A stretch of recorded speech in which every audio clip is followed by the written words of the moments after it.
All right, let's step into the world of sumo. We're going to talk about the absolute pinnacle, the grand champion, the Yokozuna. You see them as these living legends, right? Icons of pure strength and tradition. But here's the thing. The real story of how they got to the top, it's probably not what you think at all.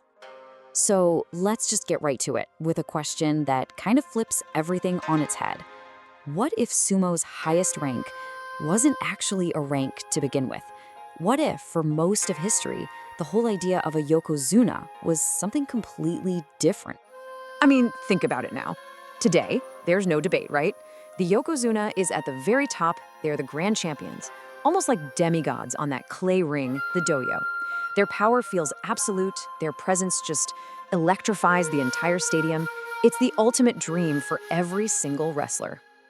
Okay, so before we dive into the mystery, you've got to understand just how prestigious this title is today. Let's talk about the Grand Champion. Just look at this number, 73. In over 2.5 centuries, that's how many officially recognized Yokozuna there have been. Just 73. That's it. It is, without a doubt, one of the most exclusive clubs in any professional sport on the planet. It just goes to show you how brutally difficult it is to get there. But here's where things get interesting. To really find out where the Yokozuna came from, we have to start peeling back some layers of legend. And trust me, what's underneath is pretty wild. So here are the names you'll find in the official history books, the supposed founding fathers of the whole Yokozuna line: Akashi Shigenosuke, Ayagawa Gorojiro, and Maruyama Genta Zemon. They're listed as the first 3 ever. But there's a little bit of a problem with this story. And here it is, the big twist. These first 3 champions, they probably never existed. Seriously, there are no historical records of them whatsoever. It turns out they were named much, much later, kind of retroactively, by a 19th century champion who wanted to, well, create a more epic backstory for his own title. He literally invented a myth. So that leads to a huge question, right? If the first champions are just myths, where did the title really come from? If the whole origin story was made up to build this big legacy, what was a Yokozuna in the first place? Well, the answer is hidden in the official ranking sheet called the Banzuke. All right, next up, the original highest rank. Let's dig into what the sumo hierarchy actually looks like back in the day. And yeah, this might surprise you. And this comparison says it all. Back in the Edo period, for a long, long time, the highest official rank you could get was Ozeki. That was the top dog. The name Yokozuna didn't even show up on the ranking list. It wasn't a rank at all. It was an honorary title, a special honor given to only the most powerful Ozeki. You know, the name itself is the biggest clue. Yokozuna literally translates to horizontal rope. It's talking about that huge sacred white rope, the tsuna, that you see champions wear. So originally, being a Yokozuna just meant you had a special license, a permission slip, if you will. It was granted to an Ozeki with incredible power and character, and it allowed them to wear that rope and perform the amazing ring entering ceremony.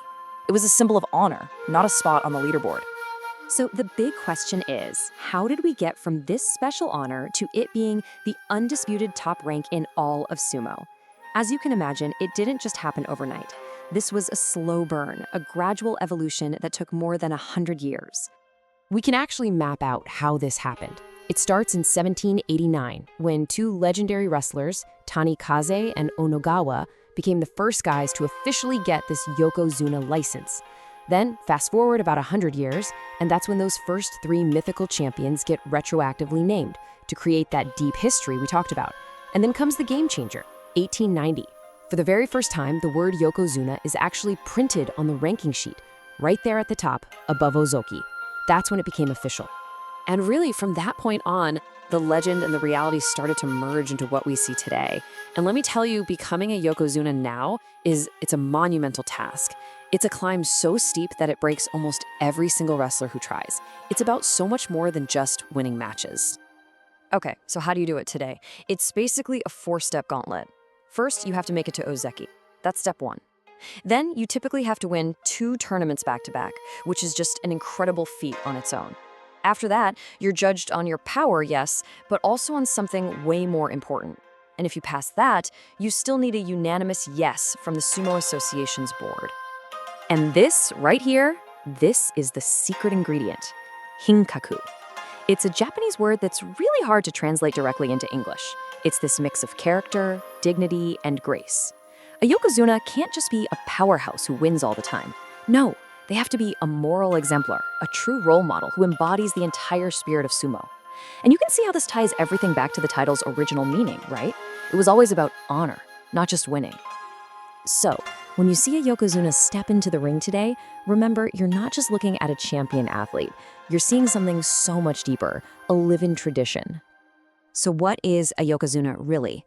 Well, they're more than just a champion. They're a living link to a past that was, let's be honest, partly mythical.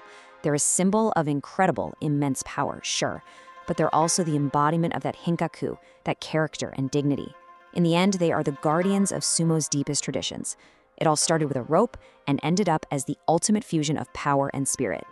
Which kind of leaves us with one final thought to chew on. Is the Yokozuna a champion of strength, or are they a guardian of tradition? Are they just the strongest guy in the room, or are they something more?